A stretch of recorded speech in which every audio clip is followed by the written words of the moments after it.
Okay, g'day everybody. So today it is Saturday. We're going to be talking about laundries, bathrooms, lavatories. Some people actually call them toilets. I prefer saying lavatories. So laundries and bathrooms can be very similar because they're sort of the same. Now, a lot of people do not clean their laundries. They do not realise just how dusty and dirty they get. Um, yeah, something I learned from an ex-client. So for bathrooms and laundries, they're basically very similar. So just take what you need in the laundry from the bathroom and you should be okay. So now, most people think using an external fan and an exhaust fan, sorry, will remove the steam. They remove most of the surface steam.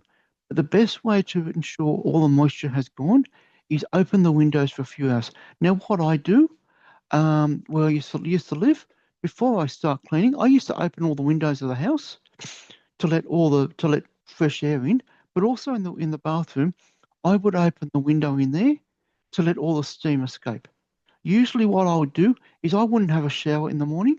I'd have a bath the night beforehand because this allowed the steam to escape overnight. I'd leave the window open for a couple of hours at night after my bath, then close it, but then in the morning I'd open it.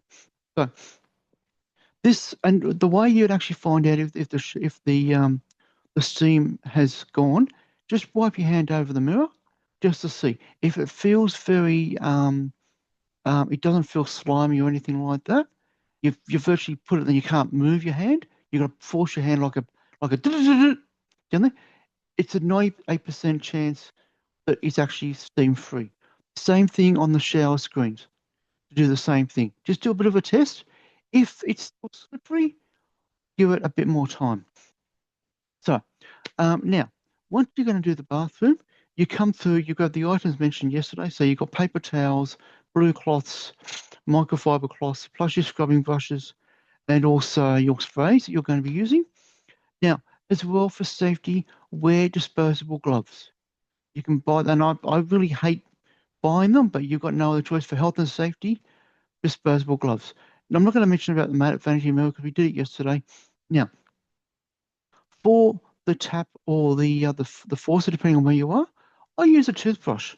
So what I do is I actually give it a spray over first using an environmentally friendly cleaning product because it's better for the environment, it's better for your family's health and safety. Now I spray it, then I use a toothbrush to scrub the base of the taps for the faucets as it removes the gunk a lot easier. Um, then I'll get to and I'll use a paper towel and I'll wipe everything over, including the underside of the tap. A lot of people don't realise that, and you same thing with the taps now. A lot of places have two taps to use. So the taps for the water to come out from the faucet from the tap. So you just use the control knobs, whatever they're called. Give them a good clean as well. Then you use the microfiber to remove all the streaks and should shine them up. Now, next, if you have a bath, I've got a bit of a tippy. As well, grab a plastic container that you've used. It might have. There's one that I've got where it had chocolate balls in them. I've used that. I'll give it a good clean out. I actually pour some hot water into it, just hot water from the tap. I pour my blue cloths into it, put them in there, and the scrubbing brush as well. Now, scrubbing brush you used yesterday on the shower, fine to use. Just make sure it's in there. You can use it. So, if you have a bath, spray the bath with an environmentally friendly product or the car wash I mentioned yesterday, yesterday, which works wonders. So it's up to you.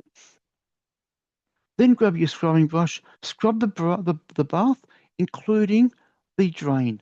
Now I should say this for the vanities as well. Make sure you scrub the drain as well, because the drains they do become icky and yucky. Um, then when you're finished, you also scrub the taps or faucets using the toothbrush again. So you put the toothbrush back into the hot water so it can help clean it up a little bit. So you do that. So when you're finished, um, grab the blue wipes, or if you want to use paper towels, it's up to you, and wipe over the bath. continue until completely wiped over. So that's the bath completely. Grab the microfiber and do everything there. Can take a little bit of time. So moving on to the shower, we covered the shower yesterday, so I'm not going to worry too much about it. So now, what we're going to do, we're going to now move on to the lavatory or toilet. You might think, hang on, I'm jumping ahead here. No, you'll find out why shortly. So you grab your toilet brush and you clean side. Now, what I do as well, before I start cleaning, when I go on to open the bathroom window, is I'll pour some toilet cleaner into the bowl. That's a good reason. You're killing two birds with one stone.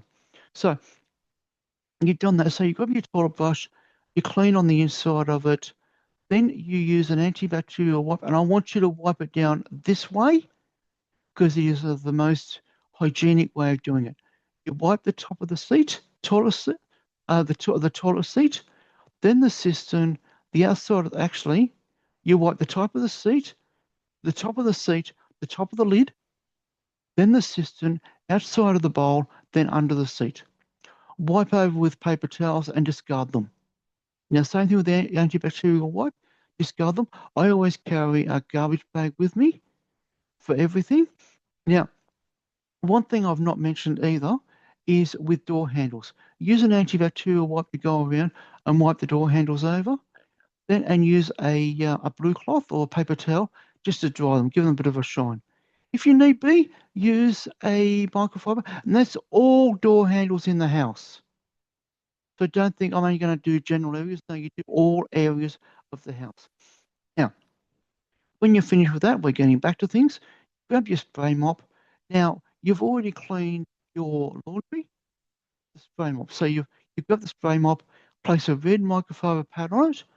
In the water bottle, 3/4 filled with clean filtered water, then fill with disinfectant, screw it back on, give it a bit of a shake, place it in the holder, go and mop the laundry first, then come back and mop the bathroom. Then the lavatory, if the lavatory is separate. It's always a lavatory, laundry, bathroom, and lavatory for hygiene reasons. Now, once the floor is dry, you can steam mop all the areas. So by the time you finish the lavatory, you can go back to the laundry. If the laundry is ceramic tiles or wood floors, and you're able to use it, spray mop the laundry. Because by the time you come back to the bathroom, it should be dry to steam mop. You can steam mop the shower as well. Now, once you've done that with the steam mopping, don't use the carpet glider because it's a triangle plastic. It will scratch the tiles or floors.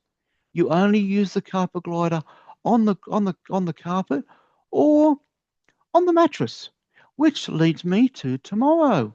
Tomorrow is mattresses because tomorrow is Sunday, which is my final day of my cleaning tips. So what I'm going to do now is I'm going to say goodbye to everybody. But first up, please, if you haven't already done, please subscribe to my channel. Or if you're not following me, please follow me. I'd love some comments regarding what you feel is going on. I'd love some more tips. So if there's some tips that I've missed, please let me know. But I'd also love some shares because by reposting or sharing, it gets more people to know about it. So anyway, I will thank you everybody, and I'll talk to you tomorrow for mattresses, which is going to be